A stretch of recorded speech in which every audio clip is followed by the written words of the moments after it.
So, what's up sa inyo no, mga kaibol? So, di balik, June 23 ngayon, ng mag-aalas 7 na ng umaga. So, di balik kahapon, nakuha na natin yung ibon. So, di bali, ang binigay sa atin is dalawa. Dalawa yung binigay sa atin na mag-i-sponsor na low mute lang. Na low mute. Kung tuwagin is low mute. O yung fisher nga. So di bali ngayon, nasa labas na sila. Kaya ganun, ngayon mag-aasikaso ako ng ibon. Yan, mag-aasikaso na ako. Ipapakita ko sila sa inyo. No, so di bali, ang sabi sa akin is balitaan ko daw siya kung naparami ko. So di bali, ibig sabihin, paramihin ko. Ganon. I-breed ko. Kaya ganon. So di bali ang magiging siste ay kailangan i-breed, paramihin, para sa ganon, kung ano yung magiging anak ay yun yung ah, magiging ipamimigay ko. O tama, o ganon, ipamimigay ko. Kaya ngayon, ipapakita ko sa inyo. Balik ako, ipopost ko muna to. So, ito sila guys, no? Yan. Ayan yung mga binigay sa akin. Ayan, nakikita nyo na sa harapan na yan, yun. Tapos nasa likod, ayun. Yan. Ito niya yan, yan. Yan. Mga fisher lang yan, guys. Mga fisher. So, di bali, ayan yung gustong paramihin ko ni sir. Kaya hindi na ako nakapag-vlog doon o hindi ko yun na-content kasi for privacy raw nila. Kaya hindi ko na-content. So, di bali, kung pakita ko sa inyo, guys. Yan. Yan siya, guys. Isa yan. Fisher po yan, ha. Tapos ito yung isa, yan. Parehas Blue Series, guys. Parehas Blue Series yung binigay sa akin. Yan. So, di bali, yung iba is nesting talaga. Yan. Ito niya, yan yung binigay sa akin, guys. Di bali, habang naglilinis ako ng tubigan nila, tignan nyo na lang muna. So, di bali, hindi ko pa sila nabibigyan ng kulungan, ng pugad, kasi hindi ko pa alam yung gender nila o yung mismong si Boss Norbin ay hindi pa alam ang gender nila, guys. So, di bali, ano pa ba? Paramihin ko daw eh. So, di bali, parang mahirap di pa sa ngayon ako makakapagbigay sa mga mag-i-sponsor sa ay makakapagbigay din sa mga taga-subaybay ko, no? Kahit na hindi pa ako 1,000 na subscriber, guys. Di pa kailangan kasi siguro ang sa mga requirements ko is kailangan makaabot ako ng 1,000 mahigit na subscriber. Yun is mga requirements ko. Para sa ganon, nakapagbigay ako. Tsaka, alam ko mahirap bigay. Yan. Dito niya. Natabi na sila. Hindi pa sila, anyan pa yun ha. Ungender. Ungender yung bigay. Maganda. Yung bahay kasi nila malapit lang dito sa amin. Sobrang lapit lang. Kahapon lang sila nandito. Sobrang kahapon lang. Kasi panigurado may bago yan. May bago yan. Kaya ganun. Yung ibang RF line ko rito, yung back-to-back RF line ko is hindi pa. Ay nangingitlog. babae.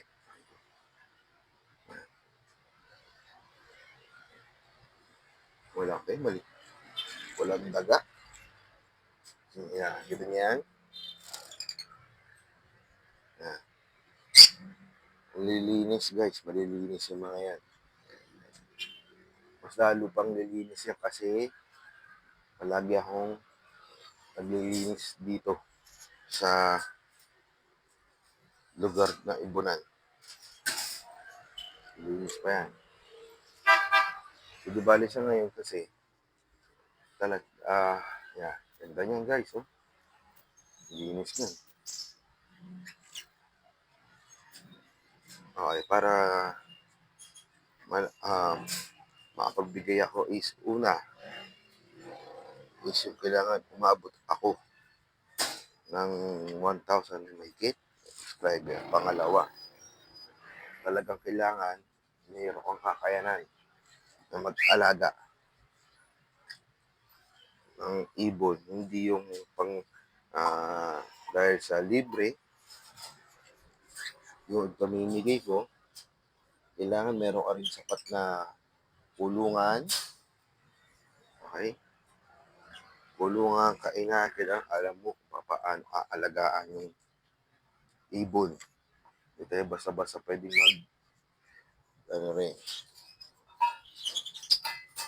kailangan yun. Naigpit ako sa pagbibigay ng ibon. Guys. Kailangan meron ka na rin sapat na kakayanan o basic knowledge sa pag-aalaga ng ibon. Pangalawa, kailangan make sure na-subscribe ka sa aking YouTube channel. Hindi pwedeng hindi ka na-subscribe. Yung isa sa mga requirements ko. Kailangan na-subscribe ka. Tignan yung maigi yan guys, ha? Naglalagay lang ako ng mga tubig. Nagpapalit ako ng tubig. Tapos, mag-DIY na naman ako ng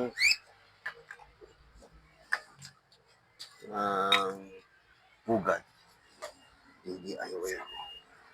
Tsaka guys, no, yung mga pugad ko rito ay DIY lang. DIY na utility box na binutasan ko. Tapos ako inilagay doon sa loob.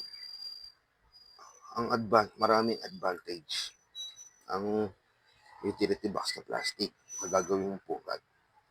Una, matibay. Hindi mangangat ng ibon. Hindi mabubutas ng ibon. Pangalawa is, nakikita mo kung ano yung nangyari sa loob. Kung naglilimlim ba siya o hindi.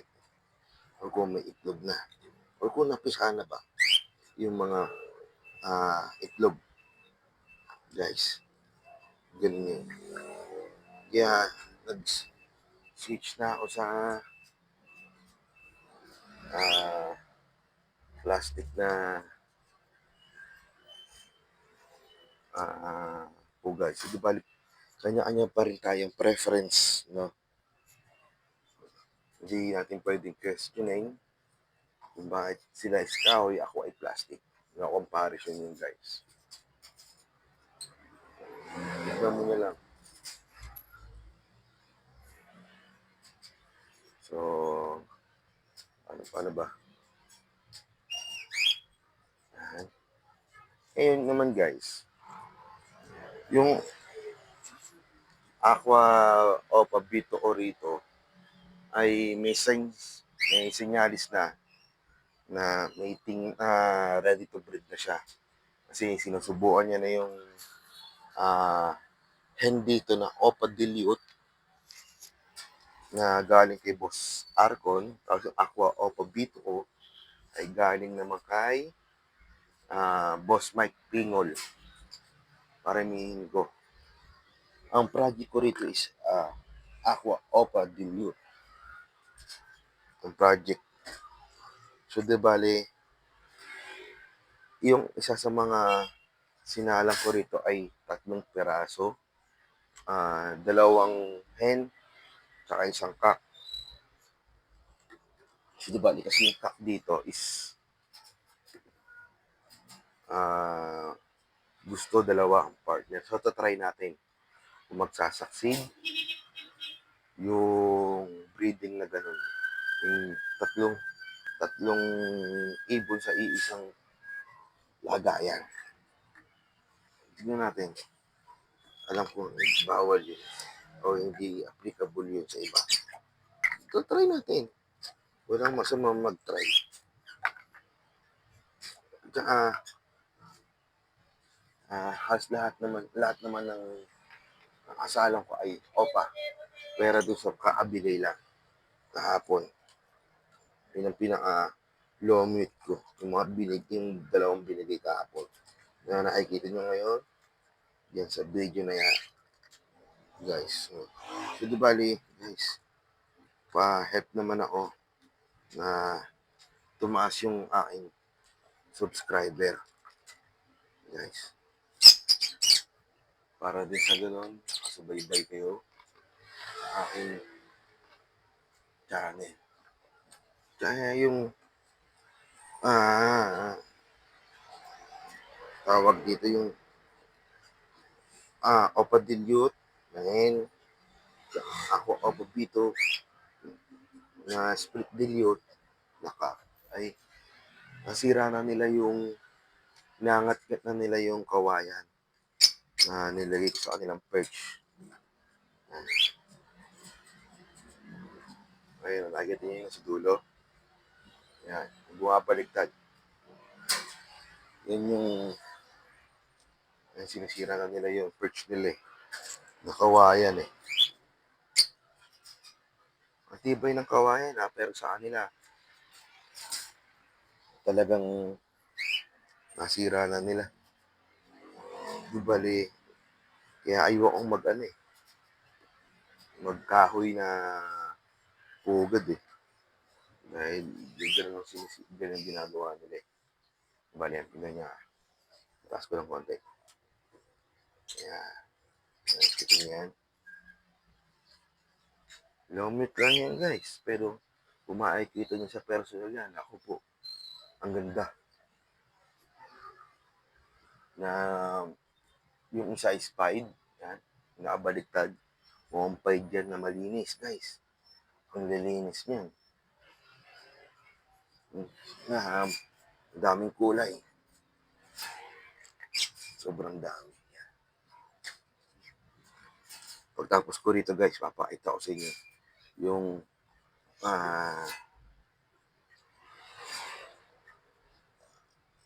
kung ano na itsura nung iba.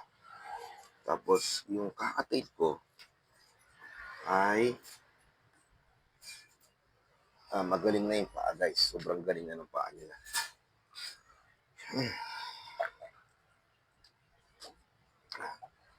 Konting-konti na lang.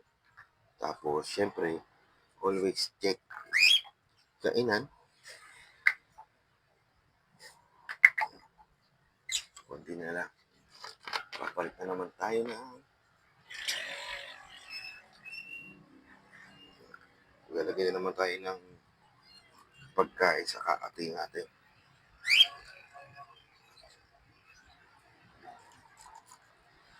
Sa ano nga pala guys, no? Yung meron ako rito rat trap, yung kulungan na trap ng para sa daga. Grabe guys. Talaga hindi ko lang na-videoan yun. 3 daga sa iisang trap. Kaya sabi ko, ang galing ng nahuli ko yung 3 daga. Nahuli ko sa isang lang. Sa isang kuha lang. Kaya sabi ko, galing. Tapos, pangalawang gabi, may nahuli na namang isa. Bali, 4 yung daga naman, talagang fully grown. Yung nahuli ko, guys. Kaya sabi ko, nababawasan Kaya may chance ako na hindi sila maistorbo dahil may trap na ako.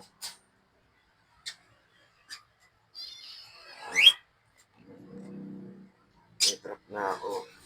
Kaya ngayon, pagkalagay ko ng tubig, maglalagay naman ako ng pagkain dito sa, ano, sa kakatail. Hmm. Tapos kapag nagka pera ako, bibili na ako ng maayos na pugad para sa kakatail ko. Hindi kasi talaga pwede yung ano eh, yung nasa labas yung pugad. Kasi nga, dahil nga sa maraming daga rito. Maraming daga, maraming bubwet, at malaki ang chance na nakakawala yung ibon. Kasi nga sinisira nila yung kanilang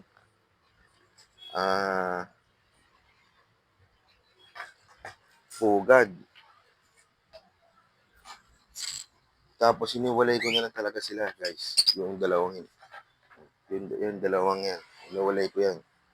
So, bali, popost ko muna para mas makita ninyo yung ganda nila.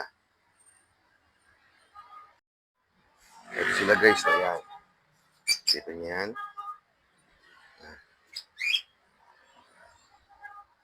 Ayan. Guys, ang ganda niyan.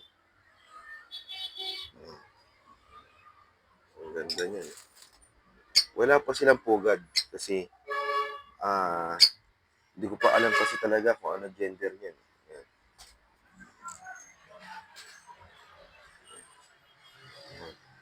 Tapos ito yung sinasabi ko, guys, na tatlo. At puro opa yan. Guys, puro opa. Yan. Puro opa yan. Pinuksan ko ng flashlight. Nakabulan ng camera, oh. Kasi ito, tingnan mo, guys, oh. Ano, sinisira na nila.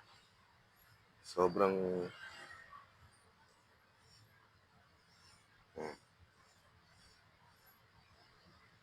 ito yung magkapatid, guys. Magkapatid yan. Magkapatid. Yan. Nagkain na yan, guys. Nagsusubuan na yan, ha. Nagsusubuan na. Tapos, yung RF light. RF light. Ito yung hen na yan, basal yan. Kaya hirap na hirap ako makapagpa-itlog dyan. Mate sila ng mate, pero hindi na niya itlog. Hindi talagang basal. Siguro talaga. Ayan. Tapos, kakatid ko ito, guys. Lalagyan ko rin sila ng perch. Tsaka magaling na paa niya, guys. Sobrang galing na. Ayan, o. Yung putol niya na, ano, naputol niya na daliri.